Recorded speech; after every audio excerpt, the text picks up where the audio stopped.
Indonesia Barat.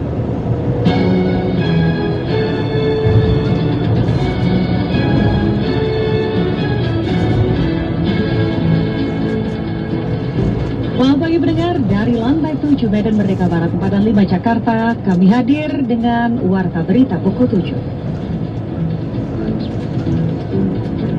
Mudah-mudahan dengan yang dilakukan itu lonjakan COVID tidak akan naik seperti yang waktu lalu di negara kita.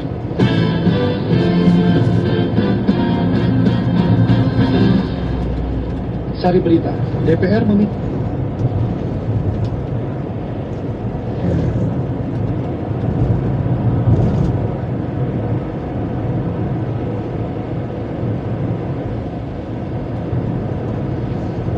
Selengkapnya untuk hari Selasa 28 Desember 2021 bersama saya Rizky Restarto dan saya Rudi C.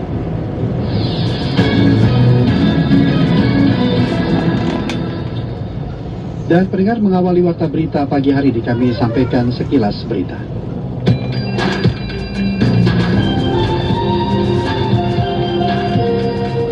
Menteri Koordinator Bidang Perekonomian Airlangga Hartarto melaporkan rata-rata laju vaksinasi COVID-19 minggu terakhir menjadi 1,2 juta dosis per harinya.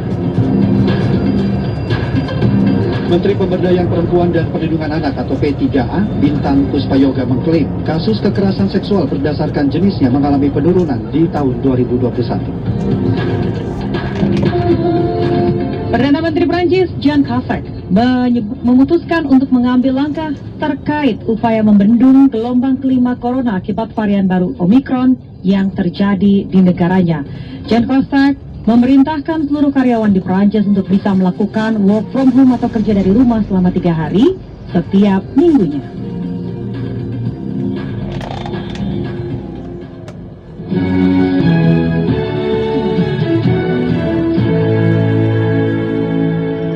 Pendengar, Wakil Ketua DPR, Sufmi Dasko, meminta pemerintah membuat aturan tegas mencegah gelombang ketiga lonjakan COVID-19 varian Omicron. Sufmi Dasko yang juga koordinator Satgas lawan COVID DPR meminta masyarakat untuk memperketat protokol kesehatan khususnya menjelang libur panjang Natal dan Tahun Baru. Selengkapnya, Rizky Supermana melaporkan liputannya. Ya, yang pertama kita jangan sampai panik. Menanggapi kasus konfirmasi COVID-19 varian baru Omicron yang semakin bertambah, pemerintah harus melakukan tracing untuk memutus penyebaran varian Omicron agar tidak meluas. Menyikapi terkait 3 kasus pertama positif Omicron dan tambahan 60 kasus positif Omicron, pimpinan DPR Sufmi Dasko Ahmad mengimbau masyarakat agar tetap tenang dan jangan panik. Patuhi protokol kesehatan agar terhindar dari penyebaran varian Omicron. Wakil Ketua DPR Sufmi Dasko Ahmad di Gedung DPR RI Jakarta juga meminta kepada pemerintah dan Satgas Penanganan COVID-19 untuk melakukan kajian yang mendalam agar mengetahui seberapa besar bahaya varian Omicron. Kita jangan sampai panik, karena kalau kita panik, segala sesuatu yang dilakukan nanti akan tergesa-gesa. Fokus dalam melakukan tracing, pemerintah juga agar membuat kajian yang mendalam tentang langkah-langkah yang akan diambil. Protokol kesehatan yang ketat menurut saya tetap harus juga kita selalu jalankan. Mudah-mudahan dengan yang dilakukan itu lonjakan COVID tidak akan naik seperti yang waktu lalu di negara kita. Dampak daripada yang terkena Omicron ini belum tahu apakah kemudian membahayakannya seperti apa. Sementara itu sebelumnya Ketua DPR Puan Maharani mengingatkan masyarakat untuk tidak berpergian pada masa libur panjang Natal dan Tahun Baru 2022 karena pada belum usai kita masuknya varian Omicron ke Indonesia. Saja pastinya pemerintah mempunyai pertimbangan tertentu dalam kemudian melaksanakan aturan yang dilakukan menjelang Natal dan Tahun Baru. Tapi dengan adanya kasus Omicron pertama yang kemudian ditemukan di Indonesia, tentu saja saya meyakini bahwa pemerintah akan segera memberikan pertimbangan dan aturan-aturan lain terkait dengan hal tersebut. Saya juga meminta sejak awal pandemi masih ada, COVID-19 masih ada, apalagi dengan varian baru Omicron. DPR RI berharap kepada pemerintah dan masyarakat dapat mencegah gelombang ketiga lonjakan COVID-19 varian baru Omicron yang telah terjadi di sejumlah negara. Rizky Supermana, Pro 3 RRI. Satgas COVID-19 di tingkat akar rumput diharapkan turut proaktif ketika Yogyakarta dibanjiri wisatawan, terutama menghadapi momentum liburan dan pergantian tahun. Rosen Anwar melaporkan selengkapnya. Itu kan himbauan kemarin Pak Menteri ya, tapi bagaimana sekarang kita mengefektifkan itu aja lah, tidak usah sanksi-sanksi pasien lagi. Hiruk pikuk suasana liburan semakin terasa di Yogyakarta menjelang pergantian tahun. Demi mengantisipasi lonjakan wisatawan dan juga meningginya kurva pertumbuhan kasus COVID-19, Asisten Sekda Bidang Pemerintahan dan Administrasi Umum, Sumadi menyatakan Pemda Daerah Istimewa Yogyakarta mendorong agar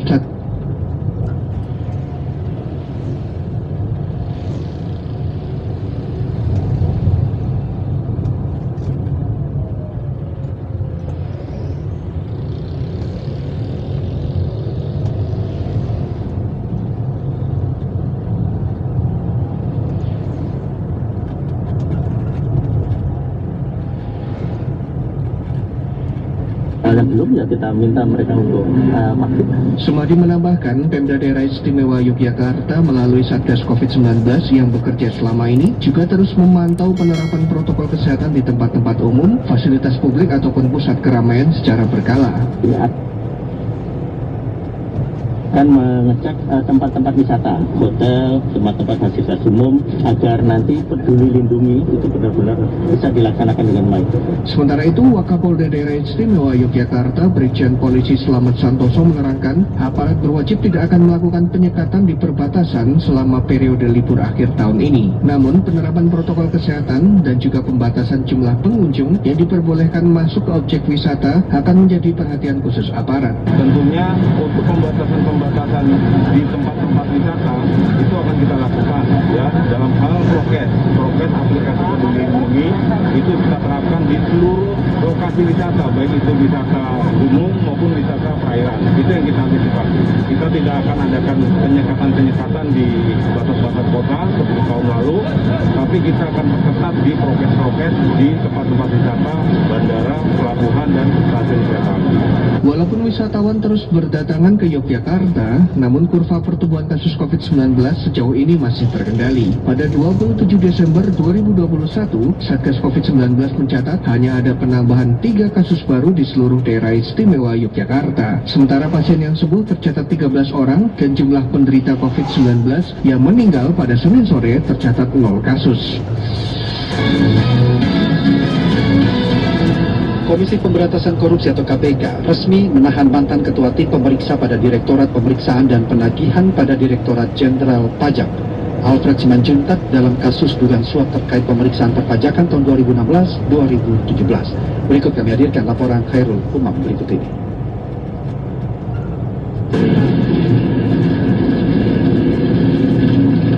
Pak, ada yang mau disampaikan nggak Pak?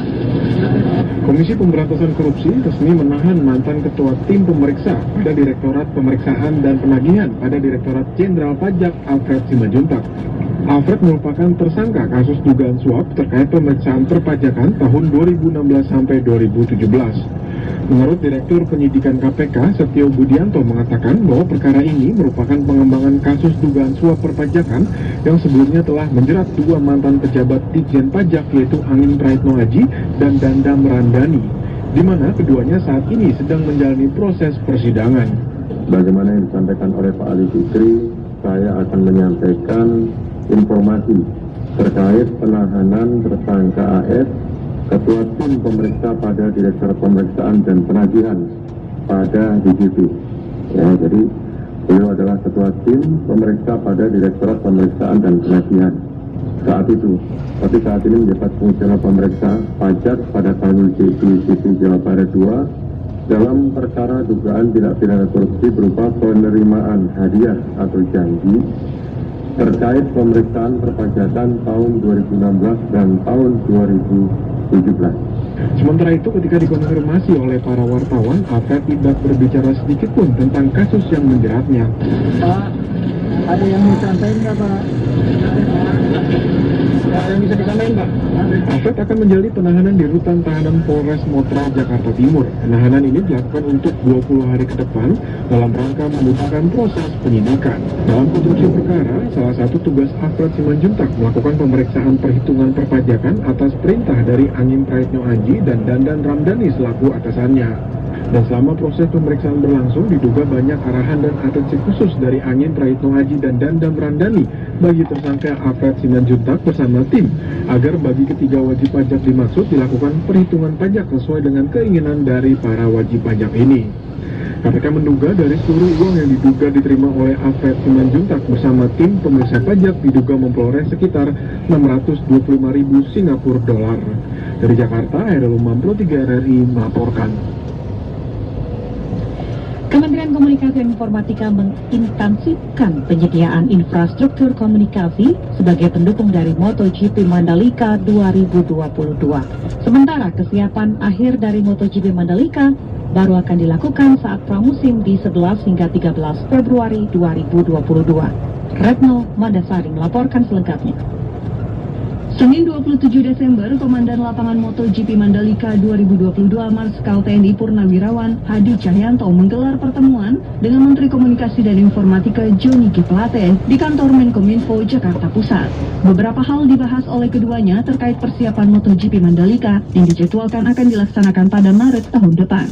Dalam konferensi pers yang digelar setelah pertemuan, Menkominfo Johnny G. Plate mengatakan terkait kesiapan infrastruktur komunikasi, pihaknya akan menambah spektrum frekuensi sebesar 4 MHz pada frekuensi 400-an. Persiapan kedua terkait infrastruktur komunikasi, kata Menkominfo, adalah memastikan jaringan tulang punggung telekomunikasi, yaitu kabel optik yang memadai untuk mendukung transmisi data dari Mandalika ke seluruh wilayah di Indonesia dan dunia.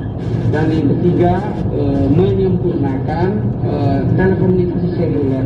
Nah, tadi kami mendiskusikan bagaimana untuk melengkapi agar penyediaan bandwidth dan BTS dari operator seluler yang lebih baik.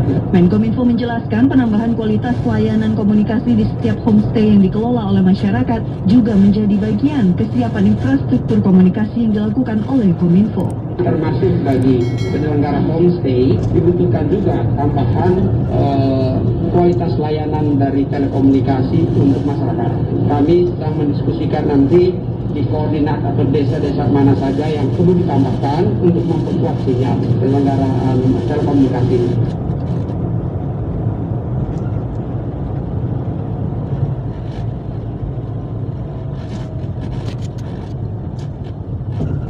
Akan dilakukan saat pramusim pada 11 hingga 13 Februari 2022. Pada bulan Februari nanti tanggal 11 sampai tanggal 13 ada pramusim yang dilaksanakan, akan dihadiri 900 pembalap dan official, dan disitulah kita akan mensimulasi kekurangannya apa dalam penyelenggaraan Maret nanti supaya sukses. Hadi Cahyanto menyebut kapasitas bagi penonton di area grandstand akan mencapai 50.000 orang.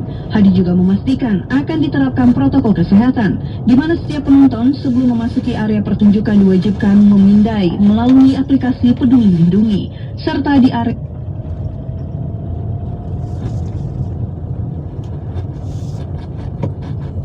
RRI. Pemerintah Kabupaten Deli Serdang mewajibkan seluruh masyarakat yang masuk di wilayah perbatasan sudah mendapatkan vaksin dosis pertama selama libur Natal dan Tahun Baru guna mencegah masuknya varian baru COVID-19 Omicron. Berikut kami hadirkan laporan Joko Saputra.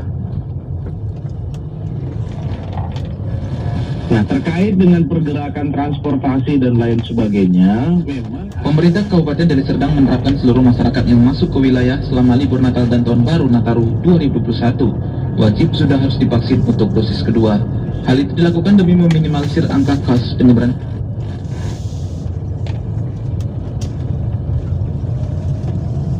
COVID-19 selama Nataru, termasuk mencegah masuknya varian baru Omicron. Yang ingin berkunjung ke daerah Deli Serdang, pemeriksaan dilakukan melalui tahapan screening guna memastikan orang yang masuk ke Deli Serdang dalam kondisi sehat dan tidak terkonfirmasi COVID-19. Kita siagakan posko dalam rangka pengamanan Nataru. Pospam dan Posyan ini dia gabungan dengan pihak kepolisian, TNI, ada dinas perhubungan, ada Satpol PP, itu kita lakukan. Petugas kesehatan kita juga standby, kan kita sekarang ini bukan disekat, diatur gitu. Kalian screening dengan memakai aplikasi Peduli Lindungi. Guna mendukung proses screening, Dinas Kesehatan juga menempatkan petugas di posko-posko pengamanan terpadu yang didirikan oleh TNI Polri selama operasi Lilin Toba 2021. Posko tersebut didirikan pada lokasi perbatasan antar Kabupaten Deli Serdang dengan daerah lain. Bagi pengendara wajib menggunakan aplikasi Peduli Lindungi dalam smartphone masing-masing untuk melacak bahwa mereka benar-benar sudah divaksin. Apabila orang tersebut memang dia sudah divaksin, apalagi lengkap, ya itu silahkan untuk melakukan perjalanan dalam kondisi sehat, kita persilahkan. Tapi kalau hasil screening aplikasi Peduli Lindunginya menyatakan bahwa orang tersebut belum divaksin, maka kita langsung vaksin di lokasi. Kita sediakan tim vaksinator dan vaksinnya di lokasi-lokasi pospon tersebut. Sementara Kabid Humas Polda Sumatera Utara Kombes Pol Hadi Wahyudi dalam kesempatan yang sama juga mengungkapkan, selama operasi Lilin Toba 2021, petugas akan melakukan screening bagi warga yang masuk ke perbatasan antar provinsi atau kabupaten dan kota. Hal ini juga untuk meminimalisir mereka yang masuk ke Sumatera Utara membawa virus varian Omicron yang telah masuk ke Indonesia.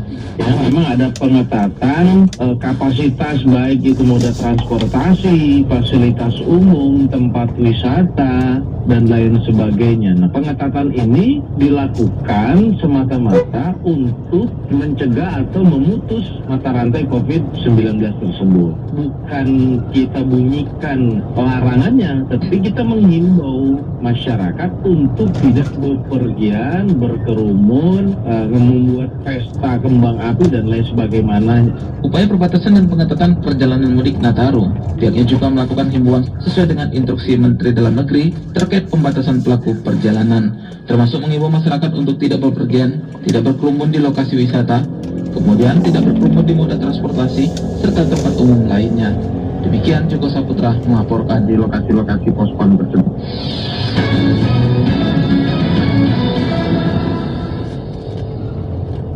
Dari Deli Serdang kita menuju ke Kota Surakarta. Satuan Petugas Satgas Penanganan COVID-19 Kota Surakarta mencatat tidak ada tambahan kasus dalam 19 hari terakhir pada medio 1 hingga 27 Desember 2021. Mulato Isan melaporkan selengkapnya. Ada cuma kemarin ada tambahan kasus COVID-19 Kota Surakarta tercatat tidak ada tambahan kasus dalam 19 hari pada medio 1 sampai 27 Desember 2021. Catatan Satgas COVID-19 Surakarta hingga Senin 27 Desember kemarin, kasus aktif di Kota Bengawan tersisa 9 orang. Sementara kasus kumulatif mencapai 26.090 orang dengan perincian 24.990 sembuh dan 1.091 orang meninggal dunia. Kepala Dinas Kesehatan Kota Surakarta Dr. Siti Wahyuningsih mengatakan hingga Senin ini kasus aktifnya tinggal 9 orang, beberapa dari tracing. Ning Sapan akrabnya menyebut penurunan kasus sudah terjadi dari September lalu. Namun demikian pihaknya tetap menyiapkan skenario terburuk mengingat ancaman varian Omicron yang sudah ditemukan di Indonesia. Di antaranya kebiasaan memakai masker, menjaga jarak dan menghindari kerumunan serta mengurangi mobilitas. Di akhir ini kan kasus aktif saya dulu zamannya 1, sekarang jadi 6. Kemarin seharian tambah 3 itu 2 hari yang lalu. Sempat 10 hari ya kalau nggak keliru ya. Terus tambah. Ning menyebut hingga pekan terakhir Desember pihaknya belum mengirim sampel untuk diuji whole genome sequencing terkait Omicron. Sejumlah syarat sampel yang bisa diuji diantaranya memiliki riwayat perjalanan ke luar negeri, pernah berkontak dengan orang yang punya riwayat perjalanan ke luar negeri, atau pernah berkontak dengan orang yang terpapar Omicron. Ia menyebut apapun varian virus corona yang dihadapi kuncinya adalah menerapkan protokol kesehatan. Sedangkan Kepala Satpol PP Surakarta Arif Darmawan menyampaikan tim cipta kondisi Satgas COVID-19 Surakarta akan melakukan operasi gabungan sebagai antisipasi prokes saat perayaan Tahun Baru mendatang. Kemudian kebijakan Pemkot Surakarta juga akan menutup pusat keramaian seperti alun-alun selatan Keraton Surakarta dan taman-taman kota untuk mengantisipasi kerumunan. Kan orang sudah mulai, ya bukan akhirnya yakin kalau sudah tidak ada.